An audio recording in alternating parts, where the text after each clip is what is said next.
Welcome back. I hope you're having a really great day because you know what? I am. I am having a really great time here in Australia. I am currently in Burren Junction, New South Wales, which is a small community in their farming community where they grow wheat and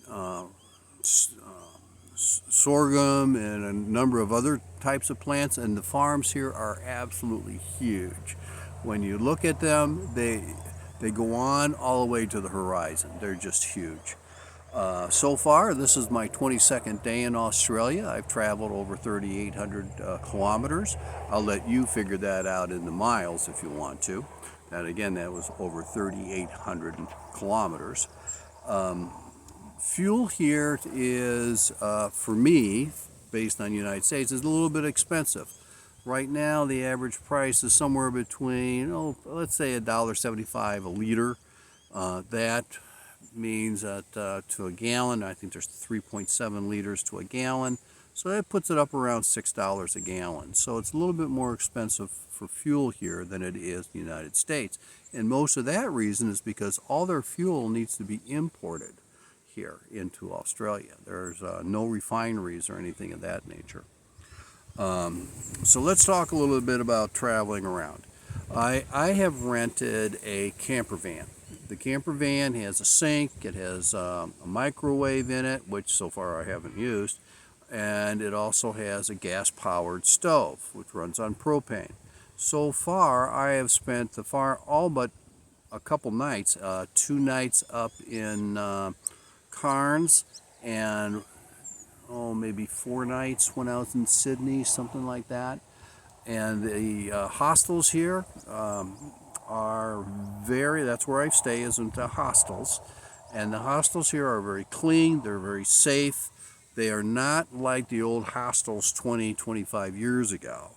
These are really nice. As a matter of fact, the one that I stayed at Cairns was even had a bit of a pool and some hot tubs, so it was pretty cool, and it's a lot less expensive than staying in a hotel. And so with the camper van, getting back to the camper van, all your towns of any type of size have public toilets, and alongside these public toilets, they're sometimes they're in a park or they're downtown, and there's places where you can park your camper van. And you can park right in that area. And so there's complimentary places where you can camp without having to spend any money. And so far, out of these 22 days with the camper van, I haven't stayed in any other developed campground. I've stayed alongside the road. I actually slept one night in the Woolworth parking lot. I have camped alongside the ocean. I have parked up in the mountains, in the trees, out in the desert. I've camped many nights inside towns in their designated camping areas, where some of these towns actually have camping areas that they want you to use free of charge. And so to me, it's worth the inconvenience. And many of these towns also have public showers. And the public showers have been very nice. And so as far as getting in a restroom, public showers, things of that nature, it has not been a really big deal to me.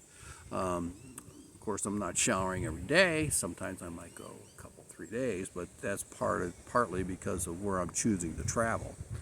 And so let's talk a little bit about the roads in Australia and also in New Zealand.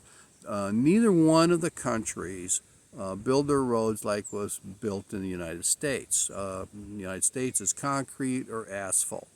Here, what they do is they use tar and chip. What they do first is they grade the ground, then they put in some other layers of dirt, and then they spray some type of liquid on it that holds down the dust and actually makes the dirt a little bit harder. Then they spray it with the tar, and then after that, then they put the chips down, which are little pieces of rock, and then they roll those into the tar, and that's it, which works pretty well. Although particularly in Australia with some of the semi-major roads, you have big trucks going up and down. And some of these trucks are huge. They have like 3 trailers, and they're huge, and they're heavy. And so these roads really take a beating by those trucks, and so they're kind of bumpy. And also the edges begins to get pushed out, so those get really, really bumpy, where the center of the road is the smoothest part of the road. And so the roads here are a little bit different. So another thing that was interesting with me was I wanted to visit the artesian baths in the western part of New South Wales and the western part of Queensland on the south side. There's an area where there is thermal activity, and many of the towns have artesian hot pools. Some of them are like a resort community town that has many different artesian hot pools and hotels attached to them, things of that nature.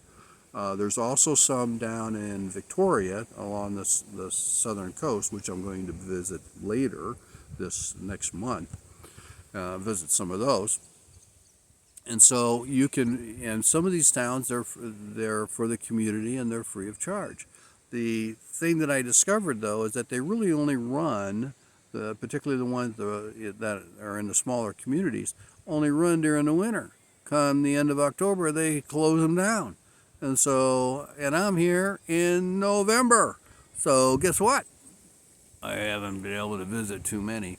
I was able to go to the one in Lightning Ridge, New South Wales, and I actually used that one twice. Once in the evening, the water was really hot, but they had showers both inside where you can clean up and everything. Then they had colder showers outside that you could use to cool down the body.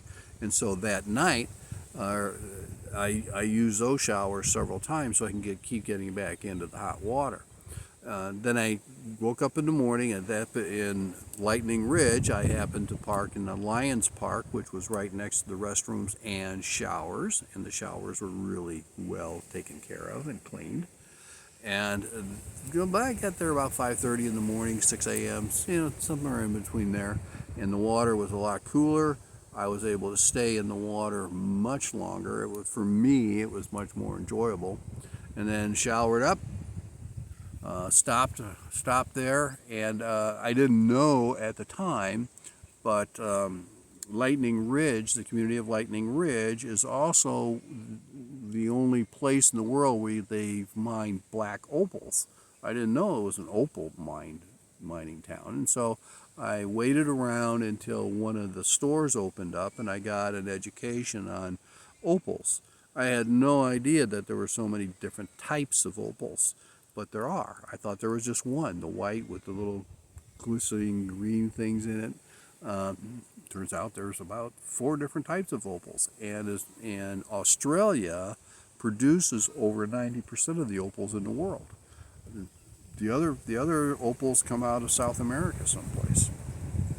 So let's talk about, I traveled up the coast from Sydney. I stayed in Sydney for a couple of days, and that's where I discovered that my Verizon phone did not work. When I got my Verizon, when I did my research on what I wanted to do for communications, when I talked to Verizon, they said, oh yeah, it works. It worked fine in New Zealand. I got to Sydney, did not work. I went to the website and no service in this area. I'm in downtown Sydney and it's not working. So I ended up having to buy a SIM. So I bought a SIM, so I'm working off a SIM. My phone keeps telling me I don't have a Verizon SIM. Of course I don't, because you don't work. And because I have this particular SIM, I can't make international phone calls. I can't do texts. And so it's been a bit more of a challenge for me to get information out and talk with my friends, things of that nature. And speaking of cell phone, along the coast, cell phone reception is no problem. When you start getting inland, heading to the west, it begins to get more and more of an issue. As a matter of fact, for some reason, my phone's not even picking up on cell phone. I am here in Burren Junction, New South Wales, and I was literally underneath their cell phone towers, right underneath them. And I still couldn't get any type of cell phone connection on this phone. So it's a little bit challenging, but hey, that's part of the adventure. So let's talk a little bit about, another thing I wanted to, so after that, after I went up the coast, I started getting bored with that. Plus I saw that there started to be some weather moving in, and I read about this trip along Waterfall Way. Now, when you see a place named Waterfall Way, what do you envision? You envision waterfalls along the way, right along the road? That's what I did. I envisioned lots of waterfalls along the road. It ain't that way. As a matter of fact, there's like 3 waterfalls. What's going on with Waterfall Ways is that Waterfall Ways goes along this great big gorge. And inside the gorge are waterfalls. And the 3 waterfalls that you can really get to, they're pretty. Some of them are really tall, and they're fun to look at. They're fun to photograph, but there's only 3. I really expected a lot more. Would I discourage you from going? No. I think the waterfalls there were really, really pretty. Just don't expect to see waterfalls along the road like I did. Just don't expect to see that. One of my goals was to snorkel on the Great Barrier Reef or scuba dive, because I am certified, PADI certified to scuba dive. And when I was talking to some Aussies in New Zealand, they recommended that actually I drive into Brisbane and then fly up to Cairns and then do the tour. And so that's what I did. I drove into Brisbane. The airfare was like less than $300, a lot less than what fuel alone would have cost me, and flew into Cairns. Then I stayed at a hostel, YHA Hostel, downtown Cairns Central, and it was a very nice place. Even had a pool, a hot tub, and like all hostels that I've been in, they have a kitchen area, and this particular kitchen area is open 24/7. Big storage area with lockers to keep your food under lock and key. It was just a really nice place. The room is small. That's what hostels do. They're small. And it's not like it used to be where you had to all be in this great big room with lots of different bunks in it. Now they have different degrees. I was able to rent a small room for just myself or 2 people, and it had a queen-size bed in it, and there wasn't much more room than for the queen-size bed. It had 1 chair and 1 table, and that's all you need. Kind of reminds me a little bit of the old hotels that you may or may not visit. Like if you go to some of the national parks in the United States and stay in their hotels, the room itself is pretty small. It's the gathering place, and all your hostels have a gathering place where you can play games, talk with people, enjoy each other's company. And so hostels are a great deal. Now when I went on the tour with the Great Barrier Reef, I bought a tour from a local franchise called Passions of Paradise.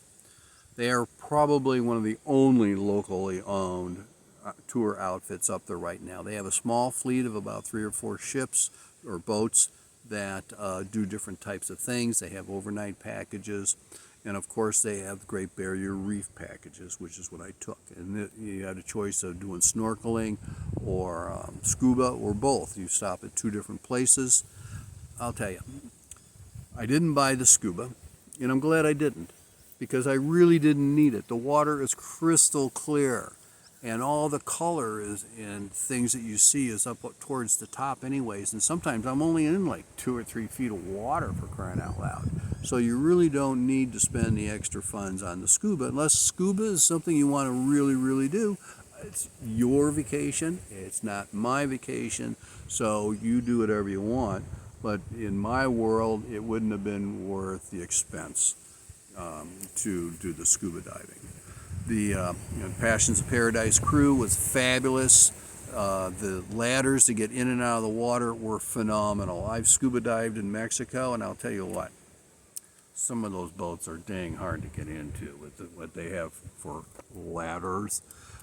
These ladders went way down into the water, stainless steel. They had rails on them. They were easy to come up. It was just really enjoyable to use their operation. So if you're in Cairns and you're going to do the Great Barrier Reef, you should take a serious look at Passions of Paradise. Holiday parks. I have not stayed in any holiday parks here in Australia at all. The only holiday parks I stayed in were in New Zealand, and that I only stayed in those maybe 3 different times in holiday parks. And one of the holiday parks I stayed in twice because it had really, really good reception. Because internet reception is an issue here in New South Wales, in Australia, particularly when you get away from the water. And so I would go to do my internet work because I teach an online class for law enforcement, and the website that I go to is a big site. And many of the libraries have a limited amount of megs that you can use. Well, by the time I load up that website and rush through working with the people that are online with me, I've used up all my megs. I'm done. I can't do email, I can't do anything else, can't do YouTube, I'm done. And so until I get into better internet situations, I don't know when I'm going to be able to upload this video. And so that's about the highlights that I've learned about being in Australia. Australia is a good place to come visit. Right now I'm just focusing on the East Coast, Queensland, New South Wales, Victoria. And from here I head south into Victoria, start doing the Great Ocean Road. And so that's it for now. I appreciate you tuning in. If you've made it all the way to the end, thank you very much. And please like and subscribe if you already haven't. And if you click that little bell thing every time I do upload, once I get to be uploading again, you'll get notified. So thanks again. May all your seas be calm.